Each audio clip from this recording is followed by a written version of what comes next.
These are some graphs showing how Germany is divided today, even after more than 30 years of being unified. And despite all this, I'm gonna say it's been a pretty successful unification, even if the journey from then to now has not been an easy one. And in fact, it's still being felt today. Although Germany is now one of the biggest economic and political influences in Europe, it spent 28 years as two foreign countries governed by radically different systems. And the idea it could unite as one was considered almost impossible until the very end. The challenge to pull it off was mostly handed to West German Chancellor Helmut Kohl. To achieve a successful unification, Kohl and West Germany had to overcome 3 steps: international opposition, reintegrating a state that had existed under a totally different ideology, and bringing East Germany up to speed with a vastly more modern economy. Although balancing social divides between East and West is still very much ongoing and has had its fair share of side effects, the unification of Germany has been nothing short of a miracle. Of course, achieving this was never going to happen overnight, and was further complicated by Germany's, let's face it, difficult history. So how did Germany do it? Well, the first challenge to German unification was the idea itself.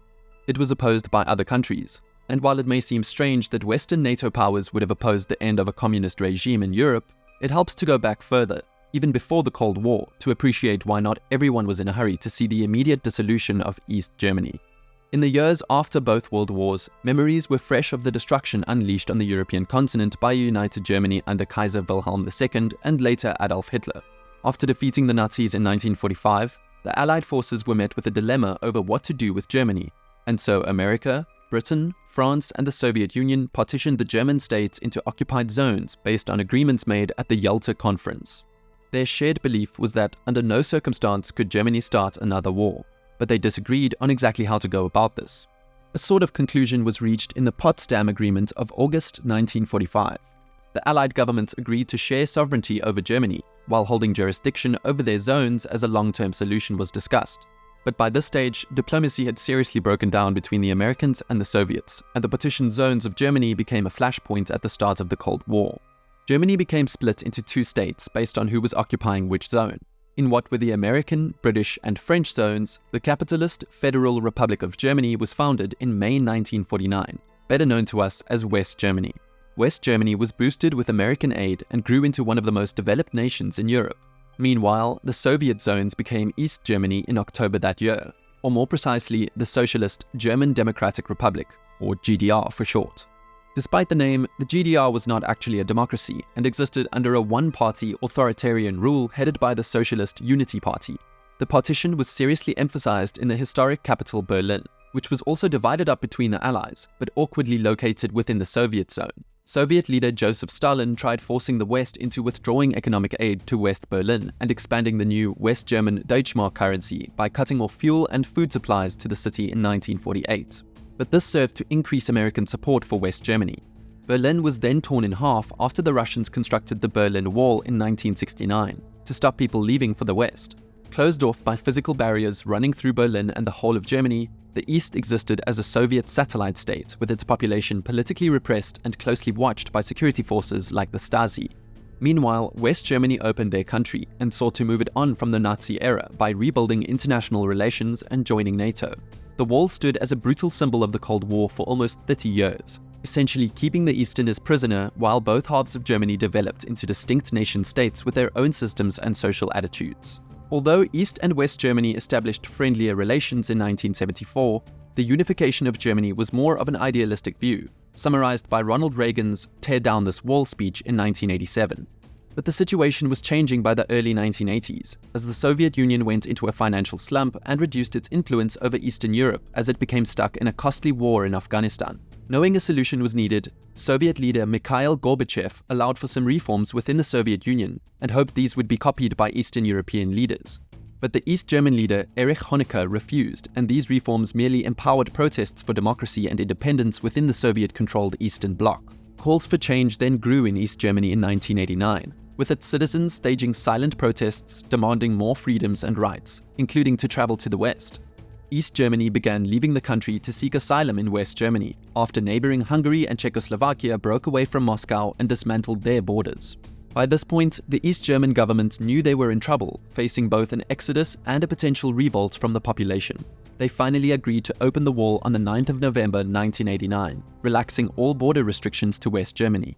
Of course, this was followed by the famous scenes of Berlin citizens later demolishing the wall by hand.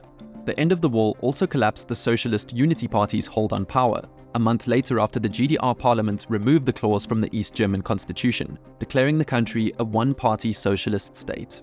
But unification wasn't exactly a given despite the end of the wall, as the collapse of the East German government had taken West Germany by surprise.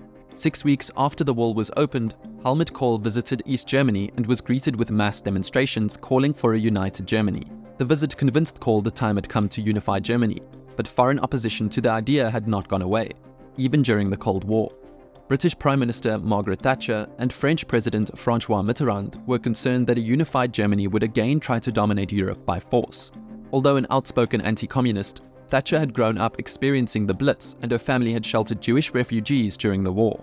Mitterrand's country had been invaded by Germany twice, and he feared a new German state would politically and economically overtake France.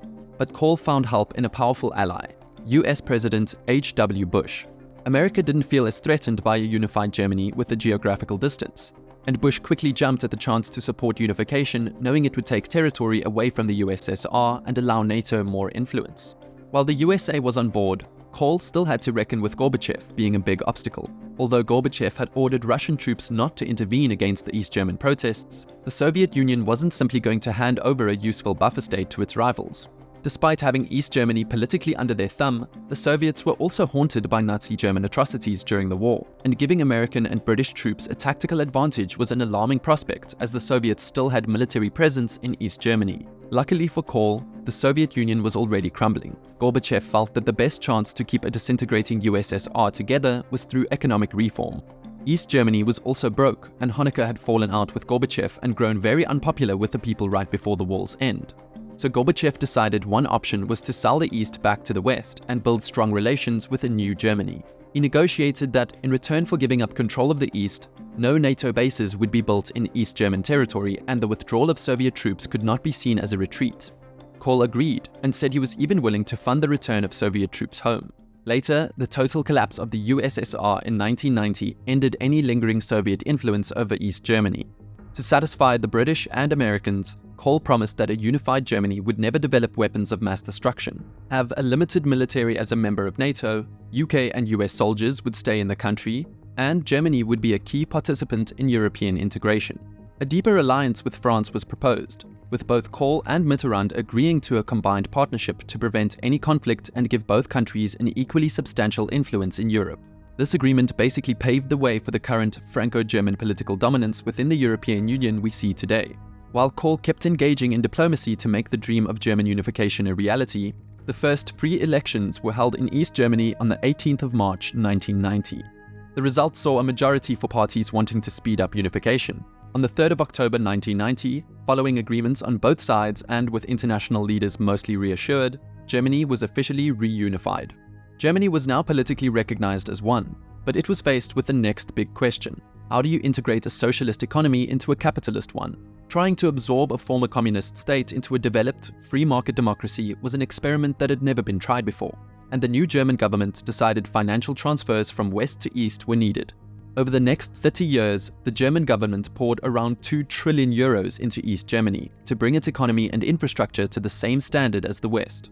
This was possible thanks to the Solidarity Tax, a 5% income tax hike on West Germans to fund this package. East German roads and railways were also given 300 billion euros for improvement.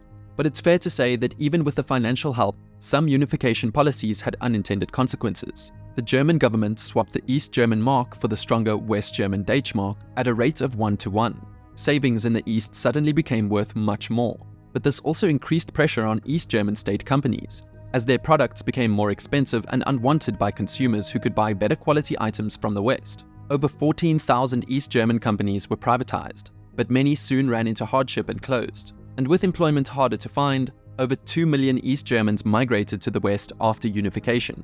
Finances were one matter, but Germany also found itself encountering something new: the psychological impact of unification. Under socialism, East German society promoted the idea of equality and right to work with basic consumerism, whereas the capitalist West placed an emphasis on economic diversity and personal freedom. There were some in the East who felt sidelined or deemed inferior in the new Germany, and were unaccustomed to living in a fast-paced society with more competitiveness. This sentiment is still visible today, as 80% of Easterners polled in 2019 felt the West had not appreciated their achievements since unification. The quote-unquote left behind sentiment was acknowledged by Chancellor Angela Merkel in 2019, when she mentioned a poll saying that just over half of East Germans felt like second-class citizens, and that more work was needed to be done. But since 1997, the German government has kept annual records to monitor East German progress and examine what changes need to be made. And there have indeed been positive developments since unification. For example, 88% of East Germans felt quality of life had improved in availability of goods and services, and others have rated quality of life as having massively improved in the last 2 decades. On average, wages have continued rising in East Germany, and by 2020, they were 90% that of wages in the West. Re-immigration to the East has also picked up, with former East German cities like Leipzig, Dresden, and Chemnitz seeing their populations grow. In fact, in 2017, East Germany recorded net internal migration gains for the very first time since reunification. It's also incredible when we consider that in 1990, East Germany's GDP had been at 43% of the West's, but it had risen to 75% by 2018. As the solidarity tax was abolished for most Germans in 2021, new and more innovative ways are being explored to keep bridging the final gaps. In January 2020, the German government established a new funding system to aid underdeveloped parts of the country, and has offered tax incentives for startup business owners to move to the East. As time passes, it seems likely these differences between the two halves of Germany will become less and less. Realistically, completely rebalancing East and West Germany as equals was going to be impossible within a relatively short time frame, especially when we look at the stark ideological and social differences between the two Germanys. And the pragmatic rather than utopian policies were needed to make this happen. But considering the enormity of the task and Germany's reputation as a strong, stable nation in the present day, unification has been a success. Thank you for watching.